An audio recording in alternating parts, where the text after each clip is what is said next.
Hello friends, good morning. কেমন লাইফস্টাইলে তোমাদের অনেক অনেক স্বাগত। আশা রাখি তোমরা সবাই ভালো আছো। আমিও তোমাদের আশীর্বাদ ও ভালোবাসায় মোটামুটি ভালোই আছি। তো আজ হচ্ছে রোববার। দেখো ঘেমে আমার কি অবস্থা, সকাল সকাল এত ঘাম। আজ হচ্ছে রোববার।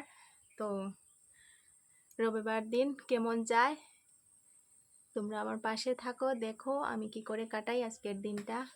তো উঠেছি অনেকক্ষণ আগে, প্রায় 7টার মতন হবে, কারণ আজ আমার ছেলের তো তবলার ক্লাস আছে, তোমরা সবাই জানো যারা যারা কন্টিনিউ আমার ব্লগ দেখো। তো ছেলে চলে গেছে তবলা নিয়ে তবলার ক্লাসে, আর ছেলের বাবাও চলে গেছে ছেলেকে নিয়ে, কারণ আজকে তবলা নিয়ে যাওয়ার কথা, তাই বাবা ছেলে মিলে দুজনই চলে গেছে ওইখানে। আর আমি দেখো উঠলাম, উঠে আজ তো রবিবার, আজ তো আমার নিরামিষ। মানে রবিবার আসলে পরে মানে কি বলবো, কাজ আর শেষ হয় না। উঠলাম, উঠে ঘর বারান্দা ঝাড়ু দিলাম, চুলা টুলা মুছলাম, বাসন ধুলাম, ধুয়ে গড়টর মুছিয়ে মোটামুটি বাসি সব কাজ শেষ। আর এখন শুধু রয়ে গেছে লেপা মোচা। ঠিক আছে, তো তোমরা আমার পাশে থাকো, সঙ্গে থাকো, তোমরা স্কিপ করো না, দেখতে থাকো রবিবারের দিনটা কিভাবে যায়। ঠিক আছে, পাশে থেকো কিন্তু, কেউ কিন্তু যেও না। আশা করি তোমাদের ভালো লাগবে আজকের ভিডিওটা। আর কালকে রাত্রে দিয়েছি বৃষ্টি, প্রচণ্ড বৃষ্টি দিয়েছে, তাই দেখো চুলাটার কি অবস্থা হয়। যেমন মানে চুলার উপরে তো চাল নেই, আর মানে একটা টিন দিয়ে ঢেকে রাখে, তবুও সাইডের দিকে মানে জল পড়ে একদম চুলাটা ভিজে যায়।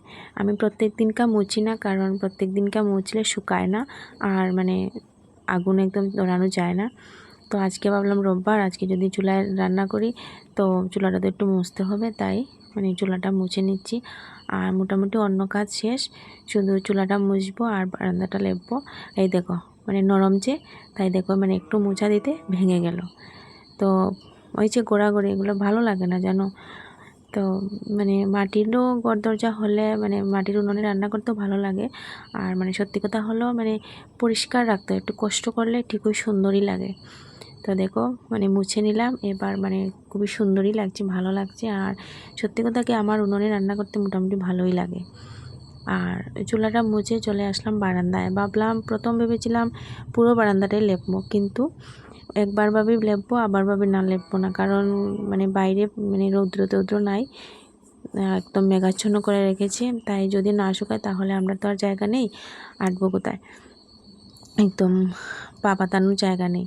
তো ভাবলাম না, সাইডটা একটু মুছে নেই, আর রোববার দিন একটু না লেপা মোছা করলেও ভালো লাগে না, তাই আমি ভাবলাম বারান্দার সাইডটা একটু লেপে নেই। এইদিকে মাটিও নেই, মাটিও আনিনি, গোবরও আনিনি, তো যা ছিল পুরনো তা দিয়েই মানে মাটি একটু দূরে থেকে আনতে হয়। তো মোটামুটি বারান্দাটা সাইডটা লেপে আমি স্নান করে আসলাম, স্নান করে সোজা চলে আসলাম ঠাকুর ঘরে। ওইদিকে বেঁচে গেছে প্রায় 10টার মতন, ছেলেও এসে যাবে ঘরে। আর সত্যি কথা হচ্ছে মানে স্যার ফোন করলো, মানে তবলা ক্লাসের স্যার ফোন করলো, ফোন করে বলল ওকে নিয়ে রিহার্সালে যেতে হবে ধর্মনগর।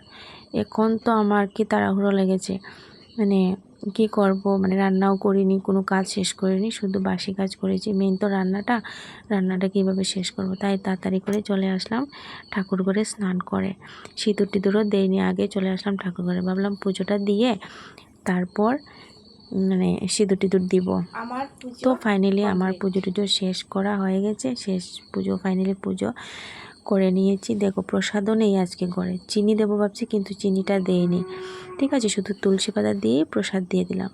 তো মানে আমাদের গুরুজনরা বলেছে তুলসী পাতাই আসল নাকি, তাই আমি যেদিন কিছু থাকে না ওই দিনকে আমি তুলসী পাতা দিয়েই পুজো টুজো দিই। তো পুজো টুজো দিয়ে সিঁদুর টিঁদুর পরে চুল আঁচড়ে চলে আসলাম রান্নাঘরে।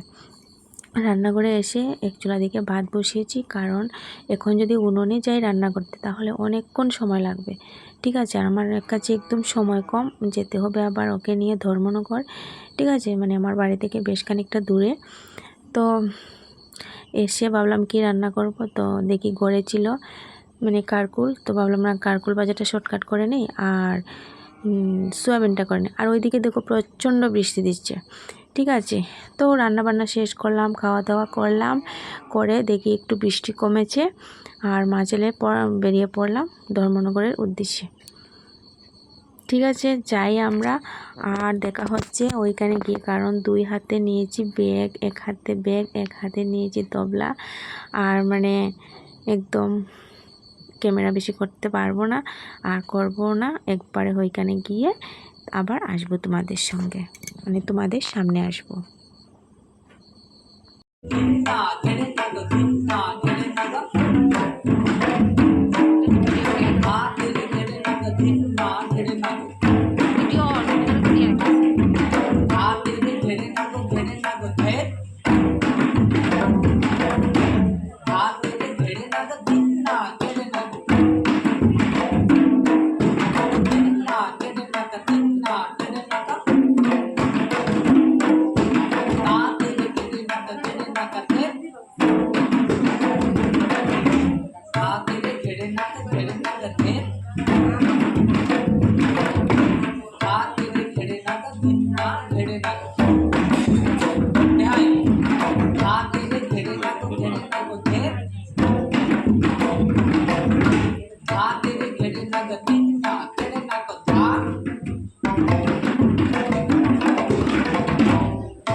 এখন তোমরা যে স্পিডে বাজাইছো এটা ঠিক ডাবল স্পিডে বাজাইবা, এটা তোমার সিঙ্গেল রয়ে থাকবে, ঠিক আছে?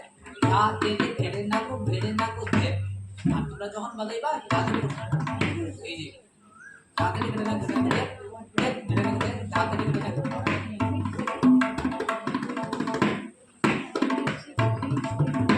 এই যে কতটা স্পিড তুলতে হবে। তো ফ্রেন্ডস, আমরা ধর্মনগর থেকে এসেছি বিকাল 4টের সময়। এসে খাওয়া দাওয়া করলাম, মা ছেলে মিলে খাওয়া দাওয়া করার পর আর মানে একটু রেস্ট করেছি, আর হয়ে গেছে সন্ধ্যা। তো সন্ধ্যার সময় চলে গিয়েছিলাম বাজারে, বাজার থেকে এসে রান্নাবাড়া করলাম। রান্নাবাড়া করে ছেলেকে খাইয়ে ঘুম পাড়িয়ে দিলাম। আর আমরা এখনও খাইনি, কারণ আমার বর এখনও চলে আসেনি করে। ও আসলে পরে খেয়ে নেব, খেয়ে ঘুমিয়ে পড়বো। আর আমার ভিডিওটা আজকের কেমন লেগেছে প্লিজ তোমরা কমেন্ট করে বলো। আর যদি ভালো লাগে তাহলে একটা লাইক করো, কমেন্ট করো আর শেয়ার করো বন্ধুদের সঙ্গে। আমার পাশে থেকো। আর যারা যারা আমার চ্যানেলটাকে সাবস্ক্রাইব করোনি এখনো, প্লিজ তোমরা আমার চ্যানেলটা সাবস্ক্রাইব করে দিও। আমার পাশে থেকো, সঙ্গে থেকো। ততক্ষণে গুড নাইট, সবাই ভালো থেকো, সুস্থ থেকো।